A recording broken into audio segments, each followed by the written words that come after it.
A história do Brasil é marcada por guerras, movimentos culturais, escravidão e grandes transformações, desde a chegada dos portugueses em 1500 até os dias atuais.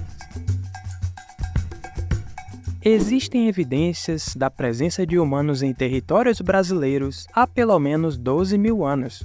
3 grandes grupos ocupavam o país na pré-história: os caçadores-coletores, os sambaquis e os povos agricultores. Conforme o tempo foi passando, essas pessoas foram se organizando socialmente e dando forma ao que conhecemos hoje como os povos indígenas. No ano de 1500, em 22 de abril, navegantes portugueses liderados por Pedro Álvares Cabral desembarcaram na cidade de Porto Seguro, no sul da Bahia. Ele nomeou o local de Ilha de Vera Cruz. Esse nome foi alterado algumas vezes, passando a se chamar Terra de Santa Cruz, Terra do Brasil e finalmente Brasil no ano de 1527. O nome foi devido a uma árvore nativa da Mata Atlântica que já era utilizada pelos indígenas para tingir tecidos e pinturas, o pau-brasil. Quando os portugueses perceberam o seu uso, começaram a exploração dessa árvore e enviar em grande escala para a Europa. O conhecimento das terras e dos habitantes do Brasil foi documentado pelo escrivão de Cabral, Pero Vaz de Caminha. Na sua carta, ele descreve sobre as belezas naturais e o primeiro contato com os habitantes existentes. Os europeus passaram a chamar essas pessoas de índios. Esse termo também se manteve como uma marca de distinção social. Em 1532, o governo de Portugal enviou ao Brasil a primeira expedição de colonização, liderada por Martim Afonso de Souza, que fundou a primeira cidade do Brasil, a Vila de São Vicente, primeira localidade com engenho de produção de açúcar. Com a percepção de que a exploração do território brasileiro estava garantindo lucros para Portugal, os governantes decidem estabelecer uma organização para colonizar o território. Foi criado então um sistema de capitanias hereditárias, que os europeus deveriam povoar e administrar essas localidades. O sistema de governo geral no território foi criado anos depois, em 1549. O primeiro governador geral foi Tomé de Souza, que recebeu do governo português uma série de leis a serem aplicadas na colônia. Mesmo com o estabelecimento dessas políticas, a colônia brasileira foi invadida por povos estrangeiros, como os franceses no Rio de Janeiro e os holandeses liderados por Maurício de Nassau nas regiões do Nordeste, que foram expulsos anos depois, em 1654.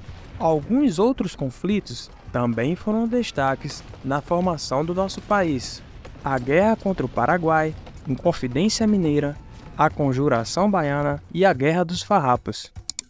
Os indígenas foram a principal mão de obra dos portugueses desde a chegada em 1500 até meados do século XVII.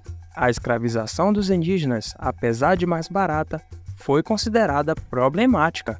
Os indígenas se mostraram relutantes em realizar trabalho contínuo na lavoura, além da alta mortalidade desses grupos, devido a batalhas e fugas contra a escravidão imposta pelos europeus, que lhes tirava o direito da caça e da pesca, além de impor o cristianismo como a sua nova religião. Foi daí que se estabeleceu o tráfico negreiro, uma prática altamente lucrativa naquela época. Devido ao enorme crescimento de escravos africanos no Brasil, começaram a surgir comunidades que serviam de refúgio para os negros fugitivos, o mais conhecido deles sendo o Quilombo dos Palmares, que era liderado por Zumbi dos Palmares. Eles lutavam e resistiam contra a escravidão imposta pelos portugueses. Após várias ofensivas contra Palmares, o governo português contratou Domingos Jorge Velho, um bandeirante bem experiente na guerra contra os indígenas, para capturar os negros fugitivos. Em algumas das expedições desses bandeirantes mercenários, Zumbi sofreu uma emboscada e foi morto em 20 de novembro de 1695, sendo memorizado hoje no Brasil como o Dia da Consciência Negra. No final do século XVII, as exportações de açúcar estavam em baixa. Com a descoberta do ouro e das pedras preciosas na região sudeste, a capital da colônia foi transferida de Salvador para o Rio de Janeiro. e um grande fluxo de pessoas começaram a ir para a região das minas, construindo casas, igrejas, vilas e mudando totalmente a urbanização da colônia. Em 1808, começa o período imperial, com a chegada do príncipe Dom João VI, fugindo da invasão de Napoleão Bonaparte em Portugal. Dom João foi coroado como rei do Império Português no Rio de Janeiro, em 1818. Porém, em 1820, uma revolução em Portugal exigia a volta de Dom João VI. Então ele voltou para Portugal e deixou seu filho Dom Pedro como regente do Brasil.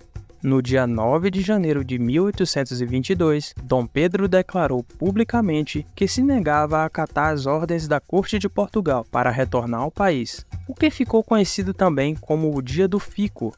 Portugal recebeu a notícia como um desafio, e isso promoveu um clima de muita tensão entre os dois países. Dom Pedro recebeu das Cortes de Portugal algumas cartas de avisos e ameaças. Entre essas cartas, a de Dona Leopoldina, que orientava o regente a romper os laços com Portugal e promover a independência do Brasil. Então, no dia 7 de setembro de 1822, Dom Pedro proclama o seu famoso grito "Independência ou morte" nas margens do rio Ipiranga. Houve guerra entre os portugueses e brasileiros, até que em julho de 1823, os portugueses foram completamente derrotados e expulsos do país, se tornando finalmente um país independente, e Dom Pedro passa a ser chamado de Dom Pedro I. Anos mais tarde, Dom Pedro I decide voltar para Portugal, em 1831, motivada por uma série de fatores pessoais e políticos. O Brasil passa a ser governado provisoriamente por representantes eleitos pelo parlamento, após Dom Pedro I deixar o reinado para o seu filho, Dom Pedro II, de apenas 5 anos, até que ele alcançasse a maioridade. Finalmente, em 1840, Dom Pedro II assume a posição de imperador do Brasil. Nos anos do seu governo, várias mudanças foram feitas. Destaque para a construção de ferrovias e o fim da escravidão sancionada pela sua filha, Princesa Isabel, em 1888. A escravidão foi abolida por conta do avanço da industrialização e muita pressão internacional. Isso gerou um descontentamento entre as elites agrárias, contribuindo para uma instabilidade política. No dia 15 de novembro de 1889, militares e republicanos liderados por Marechal Deodoro da Fonseca começaram uma conspiração que derrubou a família real do poder. Começava assim a Primeira República do Brasil. Ela se dividiu em 2 períodos, República da Espada e a República Oligárquica. Já em 1930, acontece um outro golpe no país, desta vez liderado por Getúlio Vargas, que assumiu a presidência e ficou no poder até 1945. O governo de Getúlio foi marcado pela instabilidade política, a censura e a ditadura, na qual várias pessoas foram presas e torturadas. Por outro lado, ele se destacou com a consolidação das leis trabalhistas, grandes estatais como a Petrobras, Vale do Rio Doce e o Banco de Desenvolvimento Nacional, além da inauguração do Cristo Redentor, que é o principal cartão postal do nosso país. Em 21 de abril de 1960, é inaugurado a construção da nova capital do Brasil, Brasília, sob o governo do presidente Juscelino Kubitschek. Após o término do seu governo, João Goulart assume a presidência, em 1963. No entanto, ele é destituído do poder e novamente o Brasil vive um episódio de golpe, que ficou conhecido como a ditadura militar.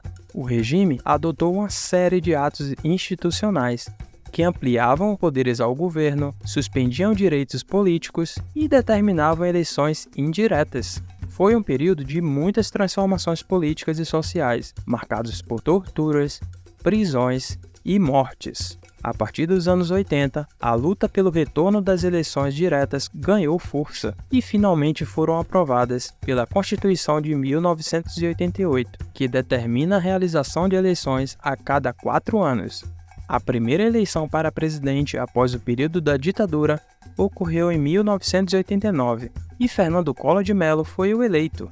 Desde então, todos os políticos foram eleitos através do voto popular.